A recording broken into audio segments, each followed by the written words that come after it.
इस वीडियो में हम लोग डेटा टाइप्स के बारे में पढ़ने जा रहे हैं, स्पेशली कैर डेटा टाइप्स के बारे में। कैर डेटा टाइप जावा में एक कैरेक्टर को रिप्रेजेंट करता है और 16 बिट्स मेमोरी वो इंटरनली कंज्यूम करता है। यदि जावा के इंटरनल्स में हम देखें तो कैरेक्टर को जावा इंटीजर के जैसा रिप्रेजेंट करता है और हम उस पर एक नॉर्मल इंटीजर के जैसा अर्थमेटिक तथा लॉजिकल ऑपरेशन कर सकते हैं। कैरेक्टर को डिनोट करने के लिए हम हमेशा सिंगल कोट का यूज़ करते हैं, जैसा कि हम आपको एक एग्जांपल में अभी आपके स्क्रीन पर हम बताएंगे। कैर ए इक्वल्स, इसमें हम जैसे कैपिटल ए इस तरह हम सिंगल कोट के अंदर में रखेंगे। यदि हमको इसको देखना होगा तो हम लिखेंगे system.out.println और फिर हम इसको ए को डिस्प्ले करा सकते हैं यहाँ पे,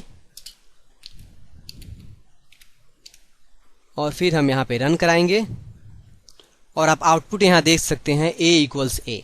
हम लोग यहाँ स्मॉल a को एक वेरिएबल बनाया है जो कैर टाइप का है और उसमें हम एक कैपिटल A को रखे हैं। डिस्प्ले करते समय हम a equals capital A equals small a, जो डेटा टाइप जो वेरिएबल मेरा है जो a स्मॉल है, उसमें जो कैपिटल A है वो हम लोग इसमें असाइन किए हुए हैं यहाँ पे, और वहीं हमको आउटपुट मिल रहा है capital A equals capital A। उसी तरह हम यदि हम चाहें तो हम यहाँ पे कैपिटल A की जगह पे B कर सकते हैं और फिर रन करा करके देख सकते हैं, यहाँ पे हमको कैपिटल A इक्वल्स B हमको मिलेगा। हम अभी बोल रहे थे कैर डेटा टाइप को डिफाइन करते समय कि कैर इंटरनली इंटीजर के जैसा जावा स्टोर करता है और हम उसमें अर्थमेटिक और लॉजिकल ऑपरेशन कर सकते हैं। इसको प्रूव करने के लिए चलिए हम लोग a में स्मॉल a यहाँ पे असाइन करते हैं और इस a को आंसर कर देते हैं और फिर यहाँ पे हम a+1 कर देते हैं, a+1, और फिर इसको रन करा करके आउटपुट को ऑब्जर्व करते हैं। अभी देखिए आप यहाँ पे देख सकते हैं आंसर इक्वल्स a1 है। ध्यान रखिए यहाँ पे a और 1 क्या हो जा रहा है, कंकेट हो जा रहा है, इसीलिए हमको आंसर में मिल रहा है a और 1। इसको हम कुछ दूसरे तरह से इस तरह से कर सकते हैं, जैसे हम कैर b इक्वल्स करेंगे a+1 कर देते हैं, a में हम रखे हुए हैं और फिर इसका आउटपुट को हम कैर में कास्ट कर दे रहे हैं और फिर हम यहाँ पे b को देख सकते हैं और जब हम इसको रन कराएंगे तब हमको आंसर इक्वल्स b मिलेगा। यानी हम a में a को स्टोर कर रहे हैं और इस a वैल्यू में यदि 1 ऐड कर रहे हैं तो आउटपुट मेरा b हो रहा है। यानी यदि हम इंटरनली बात करें इंटीजर का तो 1 में 1 ऐड करते हैं तो उसका नेक्स्ट एलिमेंट मिलता है 2। उसी तरह यहाँ पे a में हम जो यहाँ पे a स्टोर किए हैं उसमें यदि हम a1 को ऐड कर रहे हैं तो हमको आउटपुट में b मिल रहा है, और इसको ध्यान रहे हम कैर में कास्ट करके देख रहे हैं इसलिए हमको b मिल रहा है। यदि हम इसको कास्ट नहीं करेंगे तो यहाँ पे एरर डिस्प्ले होगा।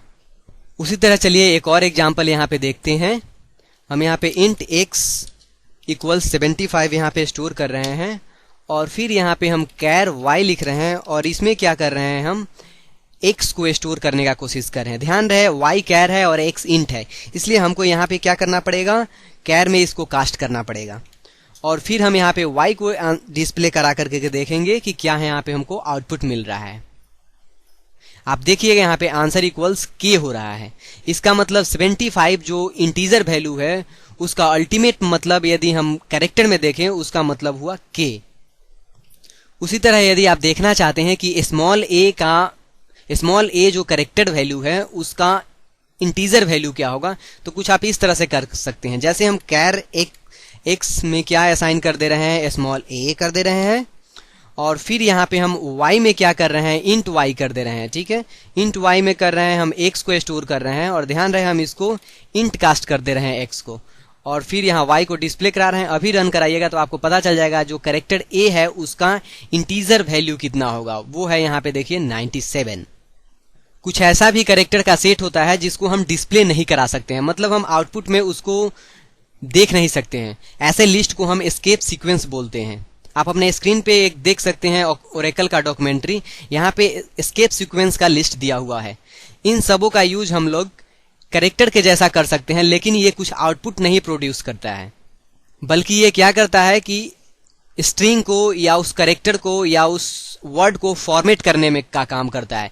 जैसे हम /t यहाँ पे दिया हुआ है, इस /t को यदि हम अपने प्रोग्राम में यहाँ पे यूज कर लें, जैसे यहाँ पे देखिए हम स्पेस को मिटा देते हैं और /t को यूज करते हैं, और फिर जब हम इसको रन कराएंगे तो आप देख लीजिएगा यहाँ पे आंसर के बाद ये देखिए कितना स्पेस के बाद ये आपको आउटपुट मिल रहा है।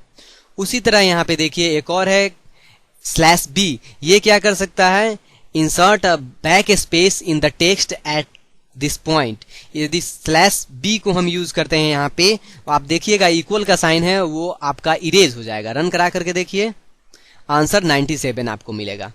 तो आप देख सकते हैं यहाँ पे हम कैसे एस्केप सीक्वेंस का यूज कर रहे हैं, जो कि आउटपुट कुछ नहीं दिख रहा है, बल्कि वो क्या कर रहा है, उस कैरेक्टर पे कुछ जैसे कुछ इंसर्ट कर देना है या कुछ बैक स्पेस जैसा कुछ मिटा देना है, इस तरह का कुछ ऑपरेशन कर रहा है। इसका स्पेशली एस्केप सीक्वेंस का यूज होता है स्ट्रिंग को फॉर्मेट करने के लिए। आगे हम लोग इसको डिटेल में देखेंगे।